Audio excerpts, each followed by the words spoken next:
తమిళనాడు ముఖ్యమంత్రి విజయ్ మీడియాకు దూరం పాటిస్తున్నారు. ఆయన తమిళనాడు వంటి పెద్ద స్టేట్ కి సీఎం అయ్యారు. మే 10న ఆయన ప్రమాణ స్వీకారం చేశారు. 20 రోజుల పాలనలో ఆయన ఎక్కడా ప్రెస్ మీట్ పెట్టలేదు. మీడియాతో ముచ్చటించలేదు కూడా. అంతేకాదు లేటెస్ట్ గా ఆయన ఢిల్లీ వెళ్లి ప్రధాని నరేంద్ర మోడీతో భేటీ అయ్యారు. ముఖ్యమంత్రిగా బాధ్యతలు చేపట్టాక మొదటిసారి విజయ్ ఢిల్లీ టూర్ ను పెట్టుకున్నారు. దాంతో తమిళ మీడియా మాత్రమే కాదు జాతీయ మీడియాకి కూడా చాలా ఆసక్తిగా ఆయన పర్యటన చూసింది. ఇక మోడీతో 15 నుంచి 20 నిమిషాల పాటు విజయ్ భేటీ అయిన అనేక అంశాల మీద చర్చించారు అని ప్రచారం సాగింది. ఆ అంశాలు ఏమిటి అన్నది మాత్రం విజయ్ నేరుగా ఒక ముఖ్యమంత్రిగా ఢిల్లీ మీడియాకు ఉద్దేశించి మాట్లాడలేదు. సరికాదా, ఇంకా మీడియా పిలుస్తున్నా కూడా వచ్చేశారు అన్నది ఇప్పుడు అంతటా జరిగే చర్చగా సాగుతుంది. విషయానికి వస్తే తమిళనాడు ముఖ్యమంత్రులు భిన్నమైన వైఖరులతో వ్యవహరించిన తీరును అంతా చూస్తున్నారు.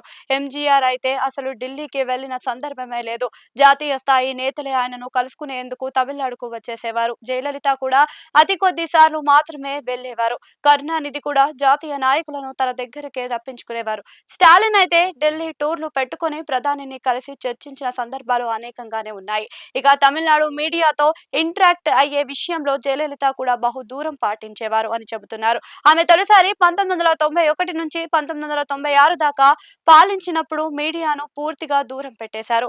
విపక్షం విమర్శలు చేసినా కనీసం ఖండించడం కూడా వివరణ ఇవ్వడం వంటివి కూడా చేయకపోవడం వల్లనే ఓటమి పాలు అయ్యారని తర్వాత అన్నా డిఎంకే నేతలు చెప్పుకొచ్చారు.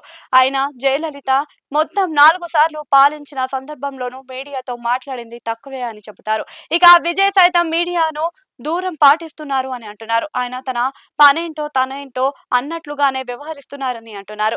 విపక్షాలు విమర్శలు చేసినా టీవీకే ఇతర నాయకులు మాట్లాడుతున్నారు కానీ విజయ్ అప్పుడప్పుడైనా మాట్లాడడం లేదని అంటున్నారు. ఆయన మాటల కంటే చేతులకు ప్రాధాన్యత ఇస్తున్నారు అని టీవీకే నేతలు చెబుతున్నారు. మీడియాలో కనిపించాలన్నా దానికంటే ప్రజల కోసం పనిచేసి పేరు తెచ్చుకోవాలనేదే విజయ్ ఆలోచన అని అంటున్నారు. అయితే ఈ విషయంలో విపక్షాలు విజయ్ ని అసలు వదిలిపెట్టడం లేదు. ఇదిలా ఉంటే ముఖ్యమంత్రి విజయ్ డీప్ స్లీప్ మూడ్ లోకి వెళ్లారు అని విపక్ష నాయకుడు ఉదయనిధి స్టాలిన్ విమర్శిస్తున్నారు. రాష్ట్రంలో లా అండ్ ఆర్డర్ బ్రేక్ అవుతుందని, హత్యలు దోపిడీలు జరుగుతున్నా ప్రభుత్వం పట్టనట్లుగా వ్యవహరిస్తుంది అని ఉదయనిధి ఘాటు వ్యాఖ్యలను చేశారు. తాజాగా కడలూరులో సుమారు 25 వయసు ఉన్న యువతి దారుణ హత్యకు గురవ్వడం తమిళనాడులో రాజకీయ ప్రకంపనలు రేగెత్తిస్తున్నాయి. దాంతో మహిళా భద్రత అని గొప్పగా చెప్పిన టీవీకే ప్రభుత్వం తీరు ఇదేనా అని విపక్షాలు దుయ్యబెడుతున్నాయి. విజయ్ ది సోఫా మూడ్ గవర్నమెంట్ లో అని కూడా ఉదయనిధి ఎద్దేవా చేశారు.